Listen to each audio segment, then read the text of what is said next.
As you said, Chris, this is now the deadliest metro crash in Washington history. At least 4 dead, and the number is expected to rise through the evening. Officials confirming that the 2 trains were heading in a southwestern direction into central Washington. The trailing train hit the back of the first train in those dramatic pictures you see there of the 2 pancaking on top of each other.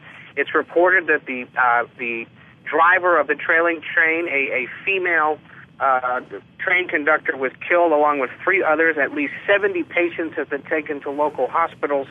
At this hour, a D.C. Metro official telling news agencies that, again, the 1 train trailing stopped and the 1 train in front stopped, followed by the 2nd train, which plowed into the rear. There are now growing concerns about the state of the commute in the Washington area into the evening and tomorrow.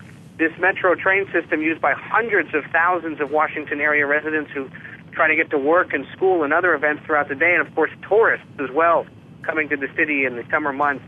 The problem with the metro system, unlike in other cities like Paris and London, is that these are single-track lines, making it impossible for trains to get by accidents like this.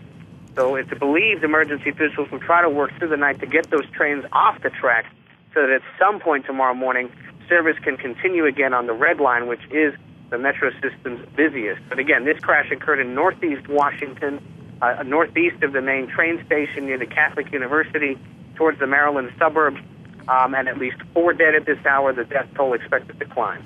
Okay, Ed, it looks from the pictures that we're seeing now as if 1 train is effectively mounted the other. I gather there may be people trapped inside the lower train. Is that right?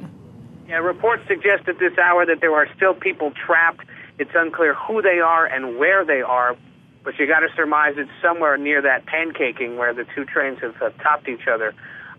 This crash occurred at 5 p.m., just as the rush hour was getting underway here in Washington. But again, what's encouraging is that these trains were approaching the central Washington area from the northeast going southwest, which means they weren't carrying as many people who would be boarding trains downtown and heading out into the suburbs in what other direction outside of downtown Washington. Still, at least 4 dead, many others injured, 70 patients taken to hospitals. Okay, Ed, we're going to have to leave it there.